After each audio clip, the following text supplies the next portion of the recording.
सरकार ने टैक्सेस को कम नहीं किया। वाकई में इतना आक्रोश फूट पड़ा है। दो आंकड़ों में रह जाएगी सरकार। ब्रेक के बाद कार्यक्रम में एक बार फिर से आपका स्वागत है। ब्रेक से पहले हम चर्चा कर रहे थे अर्चना जी के साथ। अर्चना जी एलपीजी पे कुछ कह रहे थे, क्योंकि आपकी बात के साथ मैं सीधे आम गृहिणी के पास चलूंगा कि आखिर उसके मन में पेट्रोल की कीमतें बढ़ने के बाद में कितना जबरदस्त भय उसके अंदर है, वो भी हम सुनेंगे। लेकिन आपसे पहले हम जान देखिए, राजस्थान सरकार एलपीजी पे 25 रुपये प्रति सिलेंडर की सब्सिडी दे रही है। केंद्र सरकार कितनी दे रही है? 479 रुपीज़। इतनी सब्सिडी बिल हम दे रहे हैं। उसके बाद जब बजट आता है केंद्र सरकार का, तो विपक्ष कहता है ये सब्सिडी बिल घटाओ, डेफिसिट आ रहा है। और जब सब्सिडी घटाने लगते हैं तो फिर ये सड़कों पे आते हैं। तो देखिए, हम इसका बुरा नहीं मानते, क्योंकि मैंडेट हमें गवर्नेंस का मिला है, इनको रेजिस्टेंस का मिला। ये अपनी भूमिका निभा रहे हैं, हम अकाउंटेबल हैं, हम इनकम्बेंट हैं, तो हमें पता है कि हमें किस तरह से उत्तरदायी रहना है जनता के प्रति। अब आम गृहिणी की बात है, तो मैं भी गृहिणी हूँ, सबको समस्या होती है।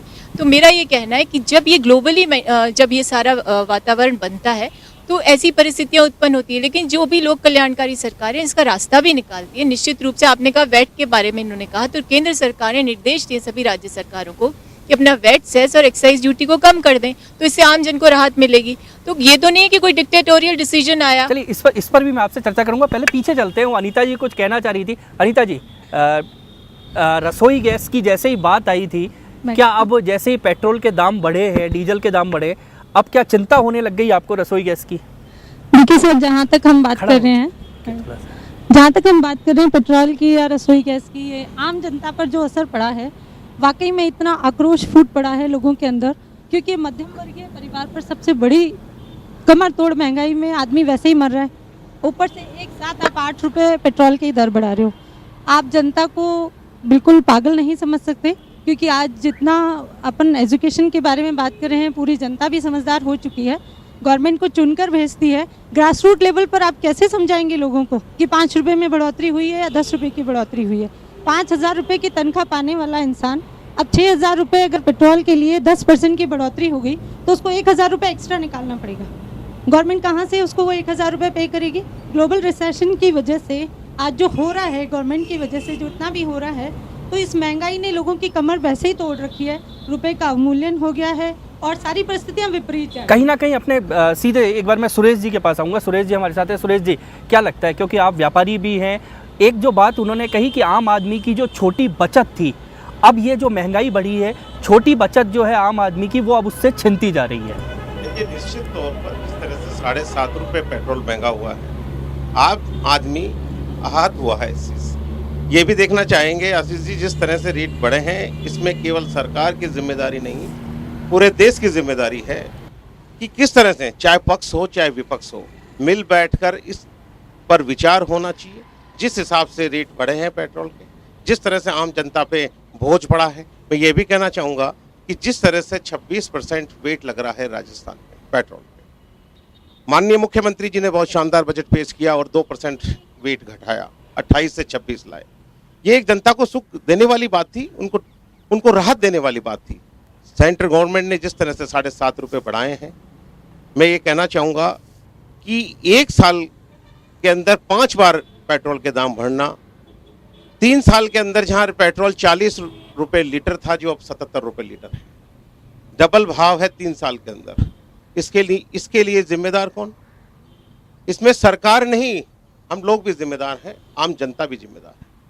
जिस तरह से दाम बढ़े हैं, आज पेट्रोल के ऊपर क्यों इस तरह का चीज आ गया? क्या चीज सस्ती है?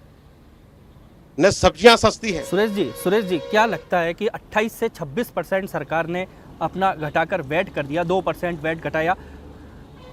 दूसरा एक राज्य है, उदाहरण है कि 0.1% वैट के साथ वो पेट्रोल को हिंदुस्तान में सबसे सस्ती दर पर गोवा बेच रहा है। क्या राजस्थान में इस तरह का कदम नहीं हो सकता था? बिल्कुल, निश्चित तौर पर होना चाहिए। मैं ये भी बताना चाहूंगा कि जिस तरह से रेट्स अभी बढ़े हैं, आप देखिए 7.5 रुपये बढ़े हैं। सरकार अगर चाहे, जिस तरह से बघेल साहब भी आ गए हैं, अध्यक्ष महोदय यहाँ के पेट्रोल के लीडर एसोसिएशन के, मैं आपको एक चीज कहना चाहूँ, 7.5 रुपये में अगर सरकार अगर अपना वेट भी छोड़ती है तो करीब 2 रुपये होता है। वो भी कम कर दे तो राहत मिल सकती है। तो सरकार करना नहीं चाहती। कुल मिलाकर ये कहीं ना कहीं देखिए, सरकार के लिए भी परेशानी हो सकती है किसी न किसी चीज के लिए। मैं ये नहीं कहूंगा कि सरकार के ऊपर डायरेक्ट इलेक्शंस नहीं लगाऊंगा कि साहब उन्होंने जबरदस्त कहीं चीज के लिए सीधे भी नहीं बोलेंगे, थोड़ा सा चलिए घुमा के हमने मान लिया कि आपने जो बात कही वो मैंने मान लिया। सुरेश जी के बाद मैं सीधे चलूंगा, सुमित जी हमारे साथ जुड़ गए हैं। सुमित बगई जी हैं, पेट्रोलियम जो एसोसिएशन है डीलर्स की, उसके अध्यक्ष हैं। सुमित जी, कुल मिलाकर जिस तरह से 7.5 रुपये एकदम से बढ़े हैं और आम जनता का जो, क्योंकि आम जनता सीधे आप लोगों से जुड़ती है, आम जनता किसी पेट्रोलियम मंत्री से नहीं जुड़ती, लेकिन पेट्रोल पंप वाले से ज़रूर जुड़ती है। क्या आम आदमी का स्वाभाविक रिएक्शन क्या था, स्वाभाविक प्रतिक्रिया क्या थी? सर्वप्रथम नमस्कार, मैं बुलाने का आभार व्यक्त करता हूं। पेट्रोल के दाम हिंदुस्तान में अत्यधिक बढ़ रहे हैं, ये स्पष्ट है, और जनता की आवाज़ जो है वो सही ढंग से सरकार के पास नहीं पहुंच रही। जहां यूनिट प्रणाली पे टैक्स होना चाहिए वहां हमारे यहाँ परसेंटेज पे टैक्स और एक्साइज ड्यूटी है। अगर आप 1 रुपये बढ़ाते हैं तो जनता पे असर 2 रुपये का जाता है। तो ये स्पष्ट है कि पेट्रोल के दाम अंतर्राष्ट्रीय स्तर पे आज भी 45 रुपये के आसपास हैं, जबकि हमारे यहाँ देश में 80 रुपये भी क्रॉस कर चुके हैं कई स्टेट्स में। इससे साफ जाहिर है कि टैक्स प्रणाली को हमें बदलना पड़ेगा। जिस प्रकार हमने इनकम टैक्स को कम किया, रेवेन्यू बढ़ा, उस प्रकार अगर हम पेट्रोल डीजल पर टैक्स कम करेंगे तो मैं मान के चलता हूं कि सरकार को कोई नुकसान नहीं होगा, और जो पर कैपिटा एनर्जी कंजम्पशन है उसकी जब रेशो बढ़ेगी तो वर्ल्ड हमारी ओर इस तरफ से देखेगा जिसमें हम तरक्की की ओर जा सकें। तो सरकार को पहला कदम उठाना ही पड़ेगा रेट कम करने का। रेट कम करने का कदम सरकार को कहीं ना कहीं उठाना पड़ेगा। तृप्ति जी हमारे साथ हैं। तृप्ति जी, आपके पास आते हैं। ये आंकड़े और क्रूड ऑयल और अंतर्राष्ट्रीय बैरल की कीमतें, इन सबको मैं छोड़ता हूँ। एक आम आदमी की नज़र से जो ये पेट्रोल के दाम बढ़े उसके बाद अब क्या आशंकाएं और सताने लगी हैं कि जो कमा रहे हैं कुछ नहीं बचेगा, और भी बढ़ सकते हैं, केरोसिन भी बढ़ सकता है, डीजल भी बढ़ सकता है, रसोई गैस भी बढ़ सकती है, अब मेरी रसोई की बचत ख़त्म होने वाली है। इससे आम जनता पे जो बहुत ये पार्टी पॉलिटिक्स की जो बात करते हैं, राजनीति की बात कर रहे हैं, इससे आम जनता को कुछ लेना देना नहीं है। ग्रामीण लोग जो कुछ नहीं जानते, जो बिल्कुल अनपढ़ लोग हैं, उन पर जो ये बोझ पड़ा है, उससे हम सभी पार्टियों को सोचना चाहिए कि किस तरह से जनता इस त्रासदी से उबर के आएगी, किस तरह से वो जो लोग छोटे छोटे काम करते हैं, घरों से निकलकर कमाने के लिए जाते हैं, तो उनका तो घर से बाहर निकलना ही मुश्किल हो गया, क्योंकि हर चीज़ इतनी महंगी होगी, किराया बढ़ जाएगा, कैसे लोग बाहर कमाने को निकलेंगे। तो एक सोचने का विषय हो गया है।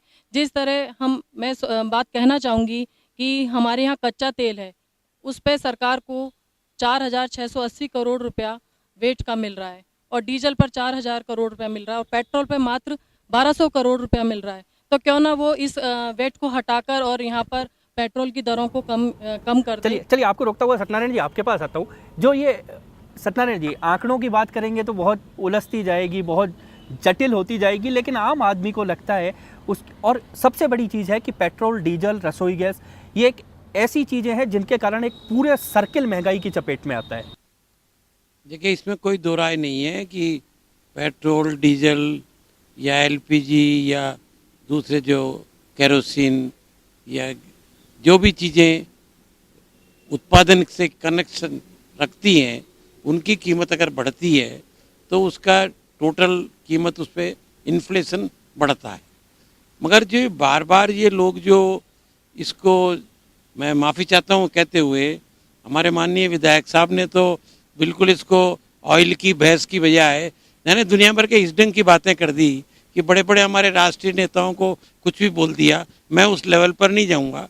दूसरे लोग भी जो है जिन्होंने बात की, मेन बात ये है हमको अंतर्राष्ट्रीय स्थिति को भी ध्यान में रखना पड़ेगा, हमें राष्ट्रीय आर्थिक स्थिति को भी ध्यान में रखना पड़ेगा, हमें विकास जो हमारा जीडीपी का है उसको भी ध्यान में रखना पड़ेगा, हमारे जो दूसरे खर्चे हैं उसको भी ध्यान में रखना पड़ेगा, कितना हमारे पर सब्सिडी देने पर भी हमारी कंपनियों को लॉस हो रहा है उसको भी ध्यान में देना पड़ेगा।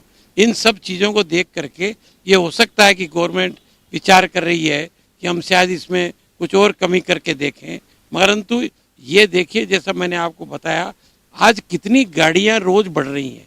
एक एक घर के अंदर 10-10, 15-15 व्हीकल से, कोई कार, कोई मोटरसाइकिल कोई क्या क्या। उपभोक्तावाद, आपको लगता है उपभोक्तावाद ने महंगाई बढ़ाई है? आप उपभोक्तावाद ने कहीं ना कहीं इन कीमतों को बढ़ाया है। देखिए, उपभोक्तावाद की वजह से आज जयपुर में कितनी व्हीकल्स रोज बढ़ रही हैं, कितनी मोटरसाइकिल्स रोज बढ़ रही हैं, कितने ऑटोमोबाइल इंडस्ट्रीज में कितनी वृद्धि हो रही है। इन सब चीज़ों का इफेक्ट कंजम्पशन पर, टोटल कंजम्पशन पर तो पड़ेगा ही। आपको रोकता हुआ एक बात मुझे ध्यान में आ रही है अर्चना जी, उस बात के साथ मैं आपके पास आऊंगा और फिर मोहन जी के पास भी चलूंगा।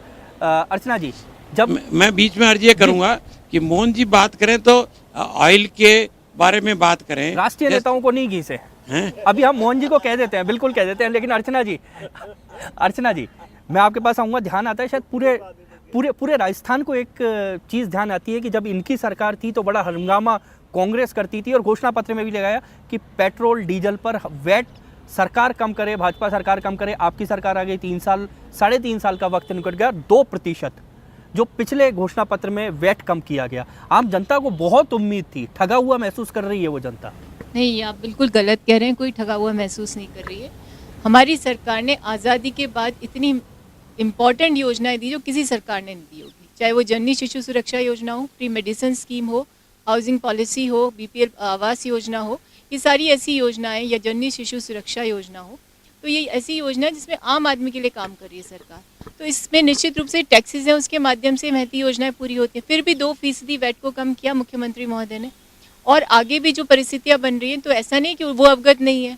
जब वो सरकार चला रहे हैं तो वो भी भली भांति अवगत हैं कि रेट्स बढ़ी हैं, तो निश्चित रूप से कोई ना कोई कदम वो इस बारे में उठाएंगे। लेकिन एक बहुत बड़ा बिंदु यहाँ आया था, आपने उनसे पूछा था कि 0.1% पे गोवा में वैट लगाया जा रहा है। तो देखिए, गोवा को राजस्थान से कभी भी नहीं जोड़ के देखा जा सकता है। 40 गोवा आ जाए तब राजस्थान बनता है। राजस्थान की टोपोग्राफी, ज्योग्राफी कितनी टिपिकल है सब जानते हैं। यहाँ बारिश नहीं होती समय पर, या मानसून पर निर्भर रहा नहीं जा सकता, नेचुरल रिसोर्सेज है नहीं, पर यूनिट डिलीवरी सिस्टम है वो इतना भारी पड़ता है, इंफ्रास्ट्रक्चर डेवलपमेंट इतना भारी पड़ता है। तो ये सारी परिस्थितियाँ एक राज्य के लिए कुछ और हो सकती हैं, दूसरे राज्य के लिए कुछ और हो सकती है। लेकिन एक बात उन्होंने भी उठाई थी कि जो हमारे यहाँ से तेल निकल रहा है उसके भी हमको 1400 करोड़ रुपए हमको तो मिल रहे हैं, लेकिन वो मतलब केवल 1400 करोड़ रुपए का भार पड़ेगा और 4100 करोड़ रुपए हमें लगभग मिल रहे हैं। तो उनको जनता के लिए काम में ले रहे हैं। ये सारी योजना इन्हीं के माध्यम से पूरी की जा रही है। और देखिए, जब रिफाइनरी लग जाएगी तो निश्चित रूप से वो सारे देश जहाँ पर क्रूड ऑयल निकलता है, अभी उन्होंने एक बात कही बघेल साहब ने कि सरकार जो है क्रूड ऑयल की, पेट्रोल की कीमतें विदेशों में क्या और यहाँ का है, तो हमारे यहाँ क्रूड ऑयल आता है, हमें ये समझना पड़ेगा। पेट्रोल सीधा नहीं इम्पोर्ट कर रहे हैं हम, तो क्रूड ऑयल का जो परिशोधन शुल्क है वो भी हमें देना पड़ता है, साथ ही साथ इंपोर्ट ड्यूटी भी देनी पड़ती है, तो वैसे ही उसका रेट बढ़ जाता है। फिर उसका वहाँ जहाँ से वो लिया जा रहा है उससे डिपो से ट्रांसपोर्टेशन होती है, फिर इनके यहाँ पेट्रोल पंप से आता है। सारा जो डिलीवरी सिस्टम है, इसके सारे टैक्स, इसका सारा जो खर्चा है, उसके साथ जितने टैक्सेस हैं उन सबको देख करके उसके बाद ही निर्धारित की जाती हैं दरें। चलिए अर्चना जी, लेकिन मेरा एक सजेशन है उनको, बघेल साहब को, अच्छा, कि ये पेट्रोलियम कंपनीज अपना एडमिनिस्ट्रेटिव खर्चा कम कर दें तो इनका घाटा कम हो सकता है। चलिए, एक बहुत अच्छा सुझाव अर्चना जी ने यहाँ पर दिया है। उस सुझाव के साथ मैं सुमित जी के पास भी चलूंगा और बहुत सारे लोगों के मन में बातें भी है, सवाल भी हैं, लेकिन यहाँ पर आगे बढ़ने से पहले हम लेंगे एक छोटा सा ब्रेक। सरकार ने टैक्सेस को कम नहीं किया। वाकई में इतना आक्रोश फूट पड़ा है। 2 आंकड़ों में रह जाएगी सरकार।